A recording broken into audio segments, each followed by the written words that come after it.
North American Great Plains is a landscape of extremes: open grass, howling winds, and punishing weather that shifts without warning. Beneath the topsoil lie the remains of thousand-year-old processing sites, deep pits filled with thousands of shattered bison bones and fire-cracked rocks. For the Cree, Blackfoot, and Lakota, a successful communal hunt provided a massive surplus of meat. But the challenge was surviving the winter, when game was scarce and temperatures plummeted. These pits represent the start of a specific preservation method. It created a food source that remains completely edible for decades. The process began immediately after the kill. Fresh bison meat was trimmed of all visible fat and sliced into paper-thin sheets, cutting strictly across the grain to speed up the drying process. These strips were draped over wooden racks to dry in the sun. A small fire underneath drove away flies and provided a light smoke. This produced what the Cree call ponsawan, sheets of meat dried until they became hard and brittle.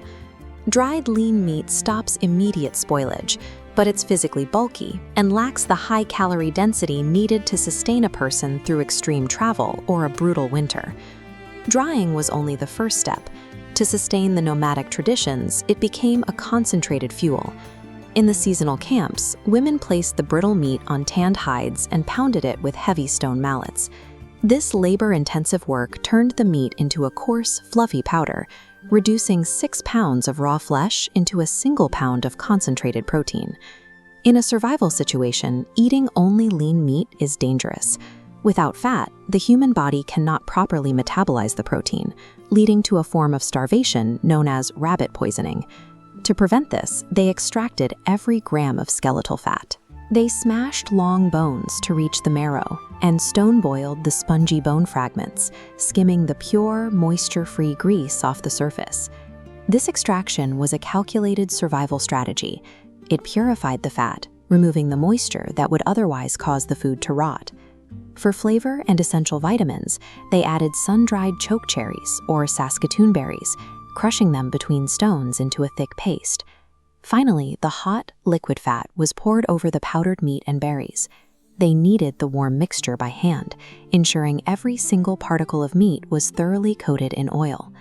This chart shows the recipe's core ratio, approximately 1 part powdered meat to 1 part fat by weight. This balance provides the calories needed to metabolize the protein. It creates a hyper-dense fuel that solves the problem of rabbit starvation entirely. While the mixture was still warm, it was packed tightly into bags made of undressed bison hide. These 90-pound bags were known as tallow. The seams were sewn shut with rawhide to ensure a tight fit. By coating the seams in thick tallow, they created an airtight seal. Inside, the fat encapsulated the meat fibers, cutting off the oxygen and moisture required for bacterial growth. This seal transformed a perishable harvest into an indestructible ration. On the trail, you could eat pemmican as is, but at the end of the day, it was often shaved off the block and dropped into a bubbling pot. Mixed with water and wild onions, it became a hearty stew called rubaboo. At 4,000 calories per pound, this food fueled the continental fur trade and sustained polar explorers in some of the most lethal environments on Earth. Derived from the Cree word Pemmican, meaning he makes grease, this processing method transformed a seasonal harvest into fuel that drove the history of the continent.